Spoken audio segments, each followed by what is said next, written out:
दर्शक हो, आता पाहणार आहोत एक महत्त्वाची बातमी।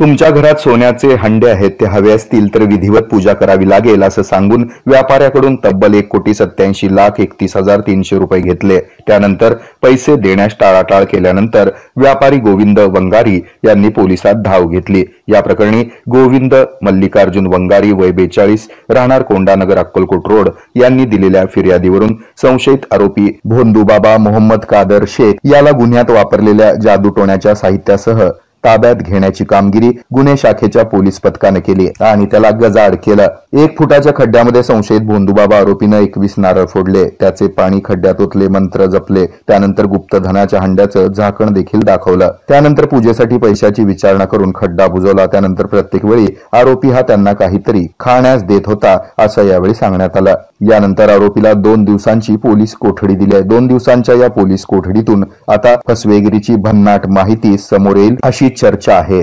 या गुन्ह्याचा अधिक तपास गुन्हे शाखेचे पोलीस निरीक्षक अरविंद माने हे करत आहेत। ते नोव्हेंबर 23 या कालामध्ये फसवणूक झाली होती, परंतु अर्जदार हे घाबरल्यामुळे किंवा लोकलज्जतेने त्यांनी आपल्याला तक्रार केली नव्हती। तक्रार मिळाल्यानंतर आपण त्याच्यामध्ये वेगाने कारवाई केली आणि असं गुप्तधन काढून देतो असं म्हणणारा जो भोंदूबाबा आहे तो देखील वेळोवेळी त्याची जागा बदलत असल्याने त्याला शोधण्यासाठी आपण गुन्हे शाखेच्या आमच्या पथकामार्फत एक काळे आणि पथक यांनी जिकीचे प्रयत्न केले आणि त्या संदर्भात आपल्याला त्याच्या ठाव ठिकाण्याची खात्रीशीर माहिती मिळाल्यानंतर आपण तात्काळ जेलरोड पोलीस स्टेशन येथे गुन्हा दाखल केला आणि सदरचा गुन्हा हा मी स्वतः माझ्याकडे वरिष्ठांच्या आदेशाने तपासायला घेतलेला आहे। त्या गुन्ह्यामध्ये आपण हा जो भोंदूबाबा आहे याला 9/10/2025 रोजी या गुन्ह्यामध्ये विजापूर आणि शाहीनगर विजापूर या ठिकाणून ताब्यात घेतलेला आहे।